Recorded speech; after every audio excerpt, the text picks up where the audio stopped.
नमस्कार दोस्तों, स्वागत है आपका अपने YouTube channel study with Dhananjay Mishra पर। आशा करते हैं आप सब बहुत अच्छे होंगे। मेरा नाम है धनंजय मिश्रा। दोस्तों, आज हम इस वीडियो में चर्चा करने वाले हैं गंगा की सहायक नदियों के बारे में, जिसे बेहद ही आसान ट्रिक के माध्यम से समझाने का प्रयास किया गया है। दोस्तों, स्टार्ट करने से पहले आपको एक सूचना दे दें कि मेरे द्वारा पढ़ाए गए जितने भी लेक्चर हैं, अगर आप उसका PDF प्राप्त करना चाहते हैं तो डिस्क्रिप्शन में दिए गए टेलीग्राम के लिंक पे क्लिक करके आप टेलीग्राम ग्रुप को ज्वाइन कर सकते हैं, या टेलीग्राम पे study with Dhananjay Mishra search करके भी आप उस ग्रुप को ज्वाइन कर सकते हैं। तो आइए दोस्तों, देखते हैं गंगा की सहायक नदियों का ट्रिक क्या है। देखते हैं मित्रों, ट्रिक है कि के GRS में गाएगा। एक बार फिर से हम ट्रिक को दोहराना चाहेंगे। ट्रिक है के GRS में गाएगा। आपको बता दें कि जो कैपिटल लेटर के साथ में स्मॉल लेटर प्रयोग किया गया है उसका इस ट्रिक से कोई संबंध नहीं है, सिर्फ ट्रिक में प्रयोग किया गया है। वो शब्द को सुनियोजित बनाने के लिए स्मॉल लेटर का जोड़ा गया है यहाँ पे, ताकि ट्रिक आपको आसान हो जाए याद करने में।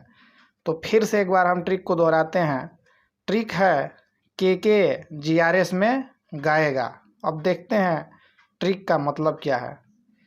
के से आपका हो जाएगा कोसी नदी, फिर के से हो जाएगा कर्मनासा नदी, जी से हो जाएगा आपका गंडक नदी, आर से हो जाएगा रामगंगा नदी, फिर आपका एस से हो जाएगा सोन नदी, और ME से हो जाएगा महानंदा नदी। यहाँ पे ई का कोई मेंशन नहीं है, सिर्फ M का मतलब है, तो M से हो जाएगा आपका महानंदा नदी।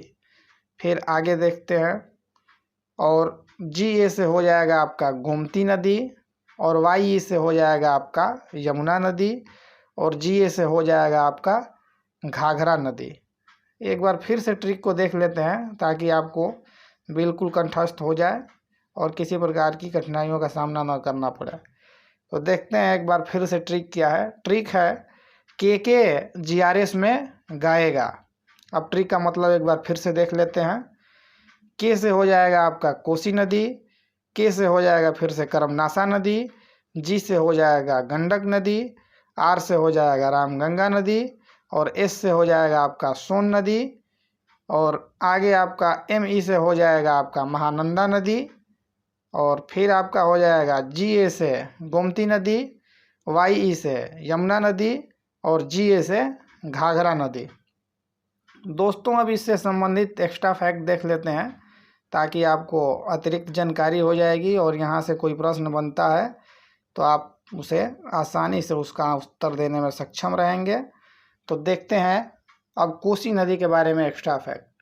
दोस्तों, जो कोसी नदी का उद्गम है वो गोसाईनाथ की चोटी के उत्तर से हुआ है, और कोसी नदी की जो टोटल लंबाई है वो 730 किलोमीटर है।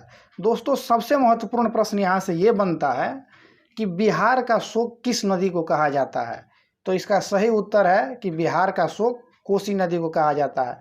अक्सर परीक्षाओं में ये प्रश्न पूछता है, इस पे आप लोग गौर कीजिएगा और इसे ज़रूर कंठस्थ कीजिएगा कि बिहार का शोक किस नदी को कहा जाता है। तो उसका सही उत्तर है कोसी नदी को। अब आते हैं कर्मनासा नदी के बारे में। मित्रों, जो कर्मनासा नदी है इसका उद्गम बिहार के कैमूर जिला से हुआ है, और इसकी कुल लंबाई 192 किलोमीटर है। ये कर्मनासा नदी उत्तर प्रदेश और बिहार में बहती है, और ये उत्तर प्रदेश बिहार को बांटने का भी काम करती है। दोस्तों, इसका विशेष बात यह है कि कर्मनासा नदी का ये साक्ष्य माना गया है कि जो इसका पानी छू लेता है या टच कर लेता है उसका काम बिगड़ जाता है। तो ऐसा सुनने में आया है, हम भी कहीं पढ़े ही हैं, तो ऐसा ही है, आप लोग देखिएगा। फिर अब आगे आते हैं गंडक नदी के बारे में। गंडक नदी का जो उद्गम है वो नेपाल से हुआ है। नेपाल में गंडक नदी को शालिग्राम के नाम से जाना जाता है, तथा मैदानी भाग में गंडक नदी को नराड़ी के नाम से जाना जाता है।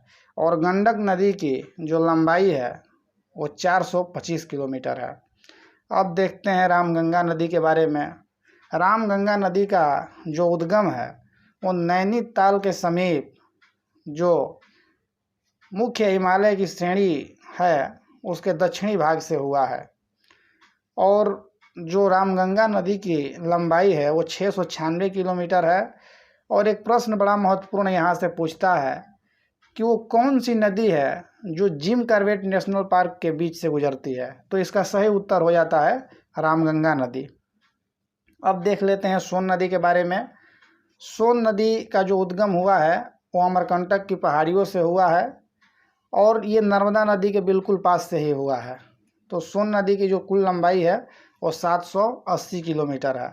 अब महानंदा नदी के बारे में देख लेते हैं। महानंदा नदी का जो उद्गम हुआ है वो हिमालय पर्वत से हुआ है और इसकी कुल लंबाई 360 किलोमीटर है।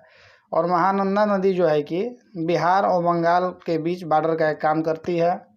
अब गोमती नदी के बारे में देख लेते हैं। गोमती नदी उत्तर प्रदेश के जो पीलीभीत जिला है वहाँ पर स्थित एक फुलहर झील है, उसी से गोमती नदी का उद्गम हुआ है और इसकी कुल लंबाई 900 किलोमीटर है। इसकी कुल लंबाई 900 किलोमीटर है। लखनऊ, जौनपुर और सुल्तानपुर इसी नदी के किनारे स्थित हैं। अब यमुना नदी के बारे में देख लेते हैं। यमुना नदी का जो उद्गम हुआ है वो बंदरपुछ के पश्चिमी ढाल पर स्थित यमुनोत्री हिमानी से हुआ है। और जो यमुना नदी की कुल लंबाई है वो 1375 किलोमीटर है। चंबल, बेतवा और ये जो नदियां हैं केन, इसकी सहायक नदी है यमुना की। पूछ लेता है कि चंबल नदी किसकी सहायक नदी है, तो यमुना की है। और यमुना सबसे बड़ी जो है कि सहायक नदी गंगा नदी की है। अब घाघरा नदी के बारे में देख लेते हैं। घाघरा नदी का जो उद्गम हुआ है वो नेपाल के तकलाकोट जो है कि से 37 किलोमीटर, तकलाकोट से 37 किलोमीटर उत्तर पश्चिम में एक मप्तसांगू हिमानी से हुआ है। जो घाघरा नदी का उद्गम है वो नेपाल में तकलाकोट से 37 किलोमीटर उत्तर पश्चिम में मप्तसांगू हिमानी से हुआ है। और जो घाघरा नदी की कुल लंबाई है वो 1080 किलोमीटर है। और घाघरा नदी को जो है कि कर्नाली के भी नाम से जाना जाता है या कोरियाली के भी नाम से जाना जाता है। उम्मीद करते हैं मेरे द्वारा दी गई जानकारी आपको आसानी से समझ में आई होगी, किसी भी प्रकार के कठिनाइयों का सामना नहीं करना पड़ा होगा। ऐसे ही वीडियो प्राप्त करने के लिए इस चैनल को सब्सक्राइब कर लें तथा बेल आइकन को दबाना न भूलें, ताकि मेरी द्वारा दी गई जितनी ही वीडियो की अपडेट है वो आप तक आसानी से तथा सही समय पर पहुँचे। आज के लिए इतना ही, दीजिए इजाज़त। मिलते हैं अगले वीडियो के साथ, तब तक के लिए धन्यवाद।